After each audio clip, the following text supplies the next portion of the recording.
کوئی بھی مذہب ہو اپنے دور زوال میں بے عملی کی چادر لپیٹ لیتا ہے، اور جب دور زوال میں اس مذہب کے لوگوں پر بے عملی کی چادر آ جاتی ہے تو اب اس مذہب کے پیروکار جنت میں جانے کا شارٹ کٹ تلاش کرتے ہیں، جنت میں جانے کا مختصر راستہ تلاش کرتے ہیں۔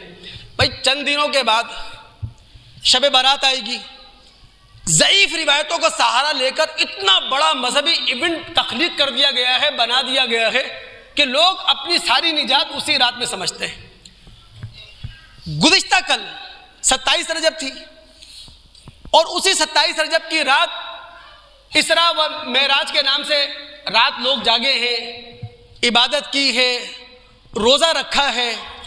حالانکہ جن لوگوں کا مطالعہ ہے وہ جانتے ہیں کہ نبی علیہ الصلوۃ والسلام کی معراج کا سال کون سا ہے، مہینہ کون سا ہے، دن کون سا ہے، کوئی اتھینٹک بات نہیں کہی جا سکتی، کوئی اتھینٹک بات۔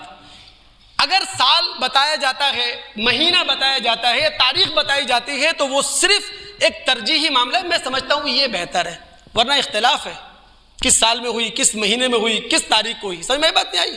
اب لیکن اس کے نام پر بھی ایک جو ایونٹ تھا، مذہبی ایونٹ، وہ تخلیق کر لیا گیا، جو میں توجہ دلانا چاہ رہا ہوں۔ سبحان الذی اسری بعبدہ لیلا من المسجد الحرام الى المسجد الاقصی، آپ نے کبھی اس کو سیاق و سباق میں پڑھا ہے؟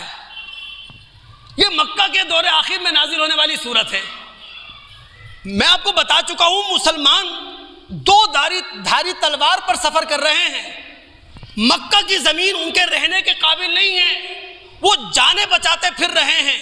یہ وہ موقع ہے کہ محمد الرسول اللہ صلی اللہ علیہ وسلم کو معراج ہوتی ہے، اور اس معراج کے ذریعے اللہ کے رسول کو اور نبی علیہ الصلوۃ والسلام کے توسط سے پوری امت مسلمہ کو خوشخبری دی جاتی ہے۔ اور وہ خوشخبری کیا ہے؟ اے محمد الرسول صلی اللہ علیہ وسلم، ابھی حالات آپ کے حق میں نہیں ہیں، لیکن اللہ کریم چاہے گا وہ حالات جلد پیدا ہوں گے کہ ابراہیم علیہ الصلوۃ والسلام کا بنایا ہوا انسانی مرکز بیت اللہ، اس پر بھی اسلام کا جھنڈا لہرائے گا، اور داؤد سلیمان علیہ الصلوۃ والسلام کا بنایا ہوا اخلاق اور روح کا مرکز بیت المقدس، اس پر بھی اسلام کا جھنڈا لہرائے گا۔ یہ پیشن گوئی تھی، یہ خوشخبری تھی۔ کن حالات میں اللہ تعالیٰ نے خوشخبری دی؟ پھر ہم تاریخ کا مطالعہ کر کے معلوم کر لیتے ہیں کہ جناب بیت اللہ تو نبی علیہ السلام کی زندگی میں آپ کے ہاتھ میں آ گیا 8 ہجری میں، اور بیت المقدس عمر بن خطاب رضی اللہ تعالیٰ عنہ کے دور حکومت میں مسلمانوں کے زیر اقتدار آ چکا تھا۔ آج وہی بیت المقدس ہے جو مسلمانوں کے ہاتھوں سے جا چکا ہے۔ خون کی ہولی مسلمانوں کے ساتھ کھیلی جا رہی ہے۔ 57 اسلامی ریاستیں مدہوش پڑی ہیں۔ 180 کروڑ دنیا بھر میں رہنے والے مسلمان، اب ان کا جذبہ، ان کا جو ان کی لگن تھی وہ بھی کمزور ہوتی گئی۔ نیلسن منڈیلا کا ملک ساؤتھ افریقہ کھڑا ہوا، اس نے عالمی عدالت کا دروازہ کھٹکھٹایا، تف ہے 57 اسلامی ریاستوں پر۔ افسوس ہے 180 کروڑ مسلمانوں پر۔